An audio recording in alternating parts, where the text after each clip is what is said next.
নমস্কার বন্ধুরা, আজ আমরা আলোচনা করব 2014 সালে মুক্তি পাওয়া ডিরেক্টর ক্রিস্টোফার নোলানের অনবদ্য সৃষ্টি সাই-ফাই অ্যাডভেঞ্চার মুভি ইন্টারস্টেলার, যার অর্থ সৌরজগৎ বহির্ভূত বা নক্ষত্রমণ্ডলগত।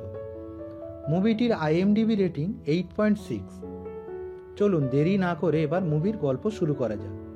কিন্তু তার আগে বলে রাখি, যদি ভিডিওটি ভালো লাগে তাহলে অবশ্যই আমার চ্যানেলটিকে সাবস্ক্রাইব করবেন এবং লাইক করবেন এবং বন্ধুদের সঙ্গে ভিডিওটি অবশ্যই শেয়ার করবেন।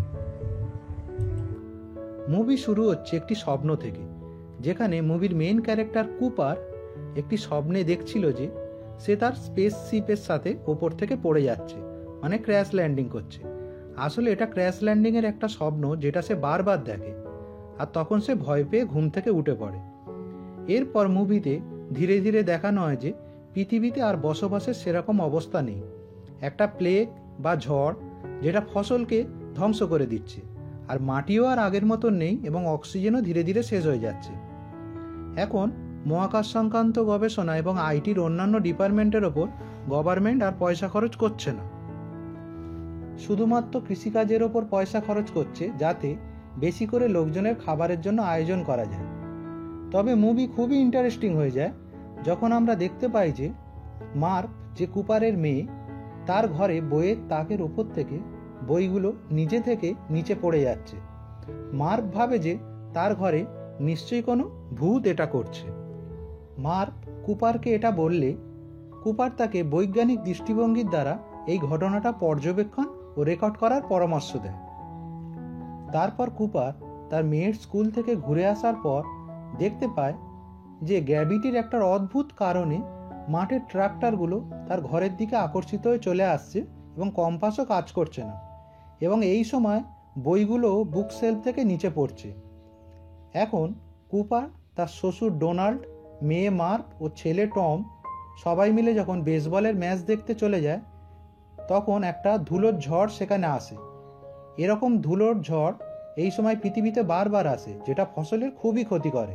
এবার এরা সকলে যখন আবার মাঠ থেকে ঘরে ফিরে আসে, দেখতে পায় যে সব জায়গায় ধুলো আর মাটি ভর্তি হয়ে গেছে। কিন্তু কুপার যখন মার্ভের ঘরে যায়, সে দেখতে পায় যে মেঝেতে ধুলো দিয়ে কিছু রেখা তৈরি হয়ে আছে। তখন এরা বুঝতে পেরে যায় যে নিশ্চয়ই এটা কারোর দ্বারা যোগাযোগ করার মাধ্যম হিসেবে কোনো কোড ব্যবহার করা হয়েছে। তখন এরা এই কোডটাকে ডিকোড করার কাজে লেগে পড়ে এবং বুঝতে পারে যে এটা মর্স কোড নয়, এটা একটা বাইনারি কোড, যেখানে মোটা লাইনটা 1 এবং সরু লাইনটা 0 বোঝাচ্ছে। এখানে একটু আপনাদের জানিয়ে রাখি যে মর্স কোড হয়ে ডটস এবং ড্যাশেস দিয়ে বিভিন্ন অক্ষর ও নাম্বারকে প্রকাশ করা হয়, এবং বাইনারি কোডে 1 ও 0 দ্বারা সমস্ত অক্ষর ও নাম্বারকে প্রকাশ করা হয়। এখন এই বাইনারি কোডকে ডিকোড করার পর এরা জানতে পারে যে এটা আসলে কোনো একটা ঠিকানার কোঅর্ডিনেট। তাই জায়গাটা সম্বন্ধে জানার জন্য সেখানে গিয়ে তাদের চেক করা উচিত, এবং এইভাবে তারা ওই জায়গায় পৌঁছায় যেখানে ওদেরকে কিছু লোক ধরে ফেলে। আসলে এটা একটা গোপনীয় জায়গা যেখানে নাসার লোকেরা একটা সিক্রেট প্রজেক্টে কাজ করছিল।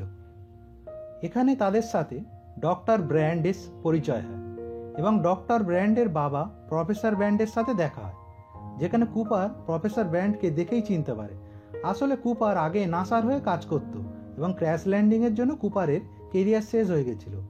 এখন প্রফেসর ব্র্যান্ড কুপারকে তাদের প্ল্যান সম্পর্কে জানায়, যেটা হলো যে আমাদের মহাকাশে শনি গ্রহে কাছেই একটা ওয়ার্ম হোল তৈরি হয়েছে। এখানে আপনাদের বলে রাখি যে ওয়ার্ম হোল হলো স্পেস টাইমে একটা সুড়ঙ্গ রাস্তা, যেখানে মহাবিশ্বের অনেক দূরবর্তী অবস্থানে শর্টকাটে তাড়াতাড়ি যাওয়া যায়।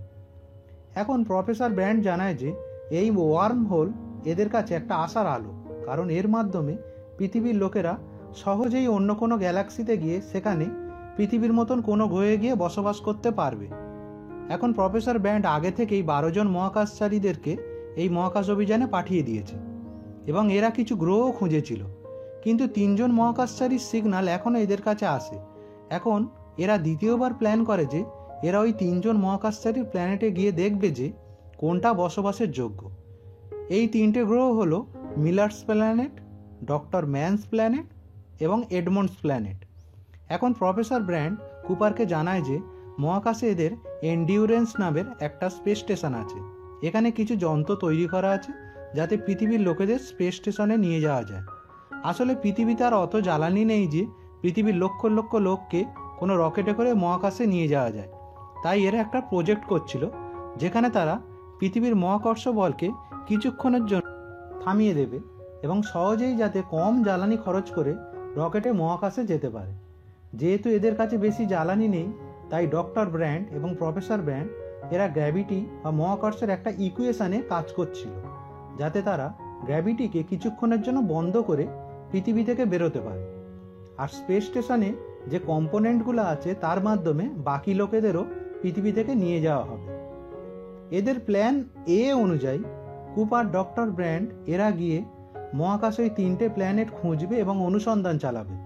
তারপর কিছু ডেটা মহাকাশ থেকে প্রফেসর ব্র্যান্ডকে পাঠাবে যাতে উনি গ্র্যাভিটেশনের ইকুয়েশনের কাজ সম্পূর্ণ করতে পারে এবং অন্য লোকেদেরও যাতে পৃথিবী থেকে বার করে নিয়ে যেতে পারে। এবং এদের প্ল্যান বি অনুযায়ী এরা এদের সাথে মহাকাশে মানুষদের ও প্রাণীদের 5000 নিষিক্ত ডিম্বাণু নিয়ে যাবে যাতে অন্য গ্রহে আবার একটা নতুন সভ্যতার সৃষ্টি করা যায়। কিন্তু তখন প্ল্যানেট আর্থের বাকি লোকেদের আর উদ্ধার করা সম্ভব হবে না। কুপার সব বুঝতে পেরে রাজি হয়ে যায়, কারণ সে আগে নাসার পাইলট ছিল। কিন্তু কুপার আদৌ পৃথিবীতে ফিরে আসতে পারবে কিনা তার কোনো গ্যারান্টি নেই। এটা বুঝতে পেরে কুপারের মেয়ে মার্প রেগে যায়, কারণ এরকম একটা ভয়ানক অভিযানে সে তার বাবাকে যেতে দিতে চায় না। কারণ সে ওই ঘরের কোডকে ডিকোড করেও দেখেছে যে তাতে তার বাবাকে যেতে বারণ করা হচ্ছে। বেরোনোর আগে কুপার তার মেয়েকে একই টাইপের একটি ঘড়ি তাকে দেয় ও নিজে রাখে, সময়ের পার্থক্য বোঝানোর জন্য। কারণ স্পেসে লাইট স্পিডের কাছাকাছি ভ্রমণ করলে বা খুব শক্তিশালী আকর্ষণ বলের প্রভাবে টাইম স্লো হয়ে যায়।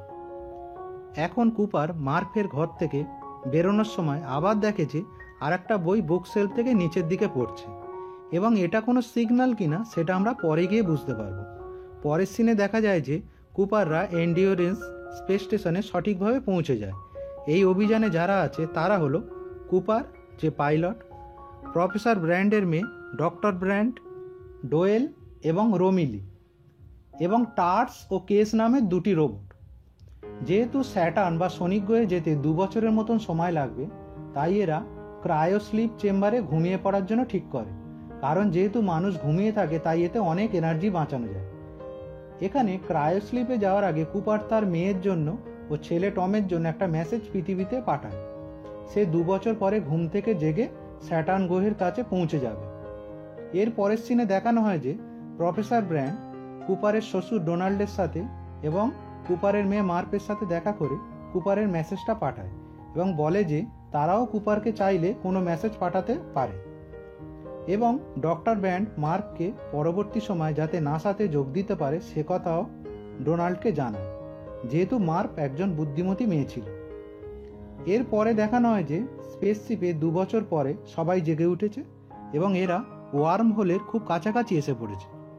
এরপর রোমিলি কুপারকে বোঝায় যে এই ওয়ার্ম হোল স্পেসকে বাঁকিয়ে দিয়ে খুব শর্টকাটে আমাদের মিল্কি ওয়ে গ্যালাক্সি থেকে অন্য কোনো গ্যালাক্সিতে পৌঁছে যাওয়ার একটি রাস্তা। এরপর সবাই যখন ওয়ার্ম হোলে প্রবেশ করা শুরু করে তখন ডক্টর ব্র্যান্ডের একটি অদ্ভুত অভিজ্ঞতা হয় যে সে যেন কারোর সাথে হাত মেলাচ্ছে। আসলে এটা একটা স্পেস টাইম ডিস্টরশন ছিল, যেখানে স্পেস টাইম কার্ভ একটা বিন্দুতে মিলিত হয়, যেখানে প্রেজেন্ট, পাস্ট আর ফিউচার একই জায়গায় দেখা যায়। এরপর এরা সাফল্যের সঙ্গে ওয়ার্ম হোল থেকে বেরিয়ে একটা অন্য গ্যালাক্সিতে পৌঁছায়, যেখানে একটা খুব বড় গার্গ্যান্টুয়া নামের ব্ল্যাক হোল আছে। এর আশেপাশেই 3টে প্ল্যানেট আছে। এখানে বলে রাখি যে ব্ল্যাক হোল হচ্ছে যখন কোনো নক্ষত্রে সমস্ত জ্বালানি ফুরিয়ে যায় তখন সেটির সমস্ত পদার্থগুলো সংকুচিত হয়ে একটি ছোট্ট স্থানে অবস্থান করে এবং এর আকর্ষণ বল এত বেশি হয় যে এর কাছাকাছি অন্য সব বস্তু, এমনকি আলোও এর আকর্ষণ থেকে বেরোতে না পেরে এর মধ্যে প্রবেশ করে। এবার মুভিতে দেখানো হয় যে এর মধ্যে মিলার্স প্ল্যানেট, যেটা ব্ল্যাক হোলের খুব কাছাকাছি, ব্ল্যাক হোলের প্রচণ্ড শক্তিশালী আকর্ষণ বলের জন্য সেখানে টাইম স্লো যায়। এখানে টাইম স্লো ব্যাপারটা একটু বলে রাখি। আইনস্টাইনের রিলেটিভিটি থিওরি অনুযায়ী যখন 2টি বস্তু একে অপরের সাপেক্ষে আলোর কাছাকাছি বেগে চলমান থাকে বা খুব শক্তিশালী মহাকর্ষ বলের প্রভাবে থাকে, তখন তাদের একজনের টাইম অপরের সাপেক্ষে স্লো হয়ে যায়।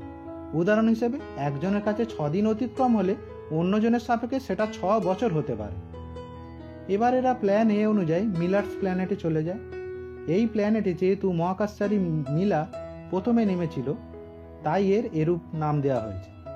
এখন এই প্ল্যানেটে পৃথিবীর সাপেক্ষে টাইম স্লো বলে এখানে 1 ঘন্টা কাটালে সেটা পৃথিবীতে 7 বছর কাটানোর সমতুল্য হবে।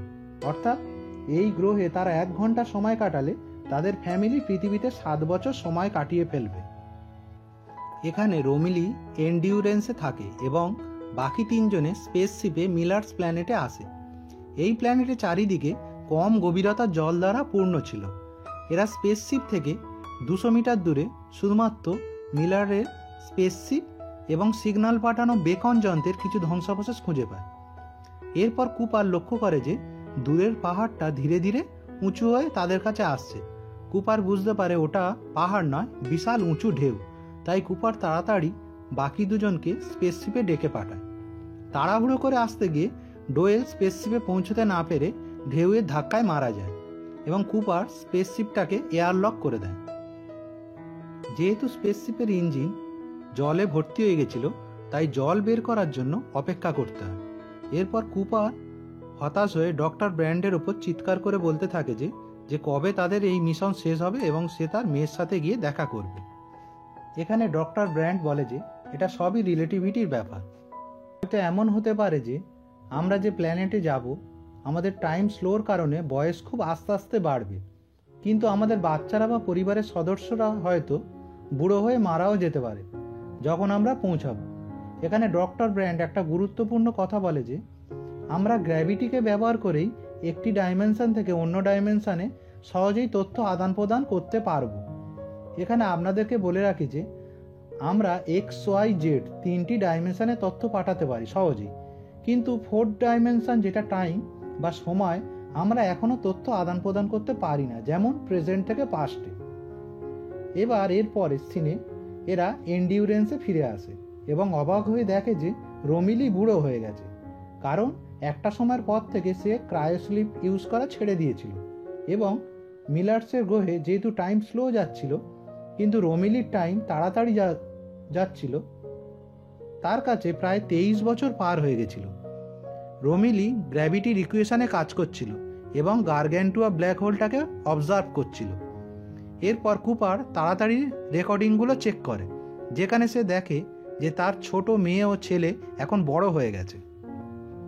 পরের সিনে দেখানো হয় যে এরা 3 জন প্ল্যান করতে থাকে, যেহেতু মিলার্স প্ল্যানেট ঘোরা হয়ে গেছে এবং যেটা বসবাসের অযোগ্য, তাহলে এখন ডক্টর ম্যানস প্ল্যানেটে এবং এডমন্ডস প্ল্যানেটে কোনটা যাওয়া হবে। যেহেতু ডক্টর এডমন্ডকে ডক্টর ব্র্যান্ড পছন্দ করত, ডক্টর ব্র্যান্ড বলে যে আমাদের প্রথমে ডক্টর এডমন্ডের প্ল্যানেটে যাওয়া উচিত, কিন্তু কুপার আর রোমিলি এটাকে পাত্তা দেয় না, কারণ তারা ভাবছে যে যেহেতু ডক্টর ব্র্যান্ড ডক্টর এডমন্ডকে পছন্দ করে তাই যেতে চাইছে। তাই কুপার এবং রোমিলি ডক্টর ম্যানস প্ল্যানেটে আগে যাবে বলে ঠিক করে। আসলে এই মুভিতে ভালোবাসাকে একটা শক্তিশালী বিষয় হিসেবে দেখানো হয়েছে, যেটা আমরা পরে জানতে পারবো। এরপর এরা ডক্টর ম্যানসের প্ল্যানেটে গিয়ে দেখে যে ডক্টর ম্যান ক্রায়োস্লিপ থেকে ওঠার কোনো টাইমারই ঠিক করেনি, কারণ সে ভেবেছিল সে হয়তো আর কোনোদিনই উঠবে না। তারপর এরা ডক্টর ম্যানকে জাগায়। এরপর পৃথিবীতে দেখানো হয় যে প্রফেসর ব্র্যান্ড প্রায় মৃত্যুর কাছাকাছি এবং সে এই সময় মার্ককে একটা সত্য প্রকাশ করে যে আসলে প্ল্যান এ একটা মিথ্যা পরিকল্পনা ছিল, তার শুধুমাত্র প্ল্যান বি এর পরিকল্পনা ছিল। আসলে ওনার শুধুমাত্র গ্র্যাভিটি ইকুয়েশন সম্পূর্ণ করার জন্য ডেটার দরকার ছিল, যেগুলো কুপাররা পাঠাবে এবং ওনার মৃত্যুর পর আর সেটা সম্পূর্ণ হবে না। এতে মার্ক, যে কুপারের মেয়ে, খুব রেগে যায় এবং কুপারকে মেসেজ রেকর্ড করে সেন্ড করে। এটা কুপার দেখে ডক্টর ব্র্যান্ডের সাথে এবং কুপার ডক্টর ব্র্যান্ডকে জিজ্ঞাসা করে সে কি সত্যি সব কিছু জানতো, কিন্তু ডক্টর ব্র্যান্ড জানায় যে সে সত্যি জানতো না। এরপর কুপার স্থির করে যে এই ডক্টর ম্যানস প্ল্যানেট ভিজিট করার পর সে পৃথিবীতে ফিরে যাবে তার মেয়ের কাছে। এখানে রোমিলি কুপারকে বলে যে যদি তুমি ফিরে যেতেই চাও তাহলে টার্স নামের রোবটটাকে ব্ল্যাক হোলে ফেলে দেবে, যাতে আমরা আরও কোয়ান্টাম ডেটা পেতে পারি। এবং গ্র্যাভিটির ইকুয়েশন সম্পূর্ণ করতে পারি। এখন ডক্টর ম্যান আসলে খুব বড় একজন প্রতারক এবং সে তার রোবটটাকেও ধ্বংস করে দিয়েছিল যাতে ম্যানস প্ল্যানেটের কোনো তথ্য পৃথিবীতে পাঠাতে না পারে, এবং ডক্টর ম্যান মিথ্যা তথ্য পৃথিবীতে পাঠাচ্ছিল যাতে কেউ এসে ওকে উদ্ধার করে। আসলে ম্যানস প্ল্যানেটও বসবাসের অযোগ্য ছিল। এরপর ম্যানস প্ল্যানেটে নেমে ডক্টর ম্যান জানায় যে আমরা উঁচু পাহাড়ের ওপর গেলে নিঃশ্বাস নিতে পারবো। এই মিথ্যা বলে কুপারকে আলাদা করে সেখানে নিয়ে গিয়ে আক্রমণ করে তাকে মেরে ফেলার জন্য, যাতে সে কুপারের বদলে পাইলট হয়ে এন্ডিউরেন্সে ফিরতে পারে এবং সেখান থেকে পৃথিবীতে। এরপর আক্রমণের তথ্য কুপারের থেকে পেয়ে ডক্টর ব্র্যান্ড তাকে বাঁচাতে ছোটে। এবারে রোমিলি যে ডক্টর ম্যানের রোবট থেকে ডেটা উদ্ধার করছিল, সেই রোবটে এমন টাইমার সেট লাগানো ছিল যে যাতে যদি কেউ এই রোবটটাকে ডেটা উদ্ধার করতে যায় তাহলে রোবটটা ব্লাস্ট হয়ে যাবে এবং ফলস্বরূপ এতে রোমিলি বেচারা ওখানেই মারা যায়। এরপর ডক্টর ম্যান তার স্পেসশিপটাকে এন্ডিউরেন্সে ডক করার চেষ্টা করতে থাকে এবং যেহেতু তার স্পেসশিপটা পুরানো ছিল তাই সঠিকভাবে হচ্ছিল না, এবং এতে ডক্টর ম্যানের স্পেসশিপ ব্লাস্ট করে এবং এন্ডিউরেন্সের অনেকটাই ক্ষতি করে দেয় এবং সেটি খুব জোরে জোরে স্পিন করতে থাকে। আর বন্ধুরা, এর পরের দৃশ্যটা না দেখলে বিশ্বাসই হবে না। কুপার খুবই নিপুণভাবে সঠিক দক্ষতার সাথে এন্ডিউরেন্সের স্পিন মানে যেভাবে ঘুরছে তার সাথে ম্যাচ করে তার স্পেসশিপটাকেও সেইভাবে ঘুরিয়ে সমানভাবে এনে এন্ডিউরেন্সের সাথে ডক করে নেয়। এখানে ডক করা মানে স্পেসশিপের সাথে জুড়ে যাওয়ার কথাটা বলা হয়েছে। এখন কেস, যেটা দ্বিতীয় রোবট, সে ওয়ার্নিং দেয় যে আমাদের এন্ডিউরেন্স ব্ল্যাক হোলের দিকে আকর্ষিত হয়ে তার দিকে চলে যাচ্ছে। এখন যেহেতু ফুয়েলও কম, তাই কুপার প্ল্যান করে যেহেতু ব্ল্যাক হোল এন্ডিউরেন্সকে টানছে তাই ওখানে নিশ্চয়ই একটা শক্তিশালী স্লিংশট পাওয়া যাবে এবং এটাকে ব্যবহার করে তারা এডমন্ডস প্ল্যানেটের দিকে চলে যাবে। এখন বলে রাখি যে স্লিংশট হলো যখন কোনো স্পেসশিপ বা বস্তু গ্রহের দিকে আকর্ষিত হয় তখন তার স্পিড বাড়ে, কিন্তু যখন গ্রহ থেকে দূরে যায় তার স্পিড কমে। প্রত্যেক গ্রহের একটা নক্ষত্রের চারিদিকে আবর্তন গতি আছে। যখন বস্তুটা গ্রহের দিকে যায় তখন গ্রহটা সেটাকে আকর্ষণ করে এবং তার কক্ষপথে নিয়ে আসে, এবং এই কক্ষপথের ভরবেগটাকে ব্যবহার করে স্পেসশিপটাকে প্রচুর গতি বাড়িয়ে দিয়ে দূরে ছিটকে দেওয়া যায়।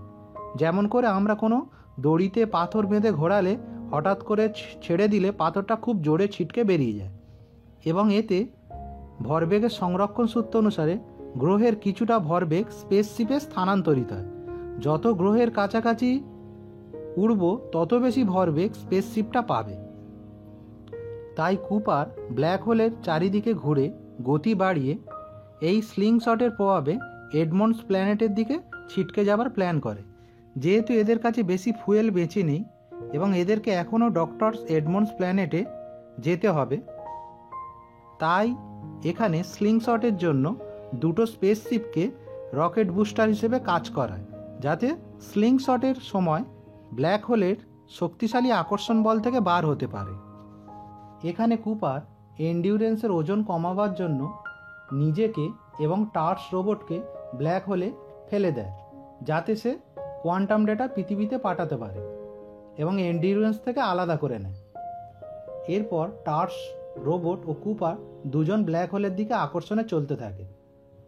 আসলে এন্ডিউরেন্স সহ ডক্টর ব্র্যান্ডকে বাঁচানোর জন্যই কুপার এই সিদ্ধান্ত নেয়, যেহেতু জ্বালানি খুব কম। এখন মুভিতে দেখানো হয় যে যেহেতু ব্ল্যাক হোলের ভিতরে অনেক গ্র্যাভিটেশনাল পাওয়ার আছে, তাই কুপার যখন স্পেসশিপ সহ আকর্ষিত হচ্ছিল তার স্পেসশিপটা খুব গরম হয়ে যায় এবং কুপার বাঁচার জন্য নিজেকে স্পেসশিপ থেকে আলাদা করে নেয়। কিন্তু এখানে খুব একটা অদ্ভুত ব্যাপার ঘটে। কুপার ব্ল্যাক হোলের কেন্দ্রে পৌঁছানোর আগে সে একটা অদ্ভুত ডাইমেনশনে পৌঁছে যায়, যেটাকে মুভিতে টেসারেক্ট নাম দেওয়া হয়েছে। কুপার এই টেসারেক্টের ভিতর দেখে অবাক হয় যে সে যেন তার মেয়ের ঘরের বুক শেলফের ঠিক পিছনে অতীতে পৌঁছে গেছে এবং গ্র্যাভিটিকে ইউজ করে একটা বই ফেলে দিতে অতীতের ছোট্ট মার বুক শেলফের দিকে ভয় তাকিয়ে আছে। কুপারের চিৎকার তার ডাইমেনশন থেকে পৃথিবীতে তার ছোট মেয়ে মার্ফের কাছে পৌঁছায় না, এবং এখানে কুপার অতীতের সেই দৃশ্য দেখে যেখানে সে তার মেয়েকে ছেড়ে চলে যাচ্ছে। তাই দেখে সে বইগুলোর মাধ্যমে গ্র্যাভিটিকে ইউজ করে মর্স কোডের মাধ্যমে তাকে আটকানোর জন্য তার মেয়েকে মেসেজ করে এবং ছোট্ট মার্ভ সেটাকে ডিকোড করতে পারে, যেটা আমরা সিনেমার শুরুতে দেখেছিলাম যে মার্ভ তার বাবাকে যেতে বারণ করছিল। এখন বর্তমানে পৃথিবীতে ওই ঘরে এসে যুবতী মার্ভ বুঝতে পারে আসলে সে যাকে এতদিন ভূত ভাবত এটা আসলে তার বাবা, যে তাকে কোড পাঠিয়ে সবকিছু জানাবার চেষ্টা করে। এখন টেসারঅ্যাক্ট এমন একটা জায়গা যেখানে টাইমকে ফিজিক্যাল ডাইমেনশন হিসেবে দেখানো হয়েছে এবং এই কথাগুলো তাকে টার্স রোবট জানায়, যে হয়তো অন্য কোনো জায়গা ফিফথ ডাইমেনশনে আছে যেখান থেকে সে কুপারের সাথে কমিউনিকেট করে এবং আরও জানায় যে যারা এই টেসারঅ্যাক্টকে বানিয়েছে তারা খুবই ইন্টেলিজেন্ট এবং এখানে এই যারা মানে কোনো অত্যাধুনিক সিভিলাইজেশনকে বোঝানো হয়েছে। এরপর কুপার ধীরে ধীরে বুঝতে পারে একমাত্র গ্র্যাভিটিকেই সে ইউজ করতে পারে যোগাযোগের মাধ্যম হিসেবে, যেটা টাইম ডাইমেনশনকেও অতিক্রম করতে পারে এবং যারা এই টেসারঅ্যাক্টকে বানিয়েছে তারাই হয়তো কুপার এবং তার মেয়েকে চিহ্নিত করেছে যাতে তারা গ্র্যাভিটির ইকুয়েশনকে সলভ করতে পারে। এবং কুপার বুঝতে পারে যে তার ও মার্ফের মধ্যে একটা ভালোবাসার অদৃশ্য বন্ধন আছে যার মাধ্যমেই এটা সম্ভব হচ্ছে, যেটা আমরা মুভিতে আগেও বলেছিলাম। কুপার তার রোবট টার্সকে বলে যদি তার কাছে ওই ইকুয়েশন সলভ করার কোয়ান্টাম ডেটা থাকে তাহলে সেটাকে মর্স কোডে কনভার্ট করে তাকে যেন পাঠায়। কুপার বুঝতে পারে যে সে এই ডাইমেনশনে তার মেয়ের বয়সে বিভিন্ন সময় যাতায়াত করতে সক্ষম। এবার কুপার ওই ডেটাকে তার মেয়েকে পাঠায় একটা ঘড়ির মাধ্যমে, যেটার সেম কপি সে তার মেয়েকে দিয়েছিল। মার্ভ তার বাবাকে ভালোবাসত বলে ওই ঘড়িটাকে তার নিজের কাছে রাখত। কুপার ওই ঘড়ির সেকেন্ডের কাঁটাটির আপ ও ডাউনের মাধ্যমে মর্স কোডের সাহায্যে তার মেয়েকে কোয়ান্টাম ডেটাটা পাঠায়। এখন বর্তমানে দেখা যায় তার মেয়ে সেই কোডগুলো ডিকোড করে এবং গ্র্যাভিটি ইকুয়েশনকে সমাধান করে নেয়। কুপার বুঝে যায় যে আসলে আমরা মানুষরাই এই টেসারঅ্যাক্ট এবং ওয়ার্ম হোলকে বানিয়েছি, অর্থাৎ যেভাবে আমি আমার মেয়েকে কোড পাঠিয়েছি ওরাও সেইভাবে আমাকে কোড পাঠাচ্ছে এবং আমরাও একদিন টেসারঅ্যাক্ট ও ওয়ার্ম হোল বানাতে সমর্থ হব এবং আমরাও টাইম ট্রাভেল করতে পারব। এখন এর মধ্যেই টেসারঅ্যাক্ট বন্ধ হতে থাকে এবং কুপারেরও স্পেস টাইমের একটা ডিস্টরশন অনুভূতি হতে থাকে, যেটা আগে ডক্টর ব্র্যান্ডের অনুভূতি হয়েছিল। প্রথমে এই সময় ডক্টর ব্র্যান্ড কুপারের সাথেই হাত মিলিয়েছিল, সেটা মুভিতে দেখানো হয় এবং আস্তে আস্তে কুপারের চোখ বন্ধ হতে থাকে এবং তার চোখ খোলে একটা অন্যরকম হসপিটালের মতন জায়গায়। আসলে মার্ভ ওই গ্র্যাভিটেশনের ইকুয়েশনের কাজ করে সমাধান করতে পেরেছিল কুপারের পাঠানো তথ্যের মাধ্যমে এবং অনেক লোক বেঁচে গিয়েছিল পৃথিবী থেকে এই জায়গায় এসে, যার নাম কুপার স্টেশন তার মেয়ের নাম অনুসারে। এবং এটা এখন স্যাটার্নের চারিদিকে ঘুরছে। কুপার জানতে পারে যে তার বয়স এখন 124 বছর এবং তাকে এখানে উদ্ধার করে এনেছে কিছু মহাকাশচারীরা শনি গ্রহে বা স্যাটার্নের কাছ থেকে। আর কিছুদিনের মধ্যে তার মেয়ের সাথে দেখা করতে পারবে যে ক্রায়োস্লিপে আছে। এখন হসপিটালে কুপারের সাথে তার মেয়ে মার্ভের দেখা হয়, যে এখন বুড়ি হয়ে গেছে, কারণ তার ক্ষেত্রে টাইম খুব তাড়াতাড়ি যাচ্ছিল এবং কুপারের ক্ষেত্রে অনেক স্লো। এই জন্যে কুপারের বয়সে তেমন প্রভাব পড়েনি। এখানে কুপার মার্ভকে বলে যে আমি তোমার সেই ভূত ছিলাম যে তোমাকে ভয় পাওয়াতো, এবং মার্ভ এটা পরে বুঝতে পেরেছিল, তাই সে তার ঘড়িটা কুপারকে দেখায়, যার মাধ্যমে কুপার অন্য ডাইমেনশন থেকে তথ্য পাঠিয়েছিল। তখন মার্ভ কুপারকে বলে যে তার ডক্টর ব্র্যান্ডের কাছে যাওয়া উচিত। ডক্টর ব্র্যান্ড এখন এডমন্ড প্ল্যানেটে ছিল প্ল্যান অনুযায়ী। এখানে এখন দেখানো হয় যে ডক্টর ব্র্যান্ড এই প্ল্যানেটে একা ঘুরছে অক্সিজেন হেলমেট খুলে, অর্থাৎ ওই গ্রহে অক্সিজেনও আছে বোঝানো হচ্ছে। এরপর বয়স্ক মার্ভের গলার রেকর্ডিং ব্যাকগ্রাউন্ডে শোনা যাচ্ছে এবং মুভিতে দেখানো হয় যাতে ডক্টর ব্র্যান্ড দীর্ঘদিনের জন্য ক্রায়োস্লিপে না চলে যায়, তাই তার আগেই কুপারের ওখানে গিয়ে তাকে উদ্ধার করা দরকার। এবং এরপর দেখানো হয় যে ডক্টর ব্র্যান্ড তার ক্যাম্পের দিকে ফিরে যাচ্ছে এবং এদিকে কুপার ডক্টর ব্র্যান্ডকে উদ্ধারের জন্য বেরিয়ে পড়ে। এখন ডক্টর ব্র্যান্ডকে কি কুপার উদ্ধার করতে পারবে এবং কুপার স্টেশনের বাকি বেঁচে থাকা লোকেরা কি এডমন্ড প্ল্যানেটে গিয়ে বসবাস করতে পারবে? এই জিজ্ঞাসাগুলো নিয়ে মুভি এখানেই শেষ হয়ে যায়।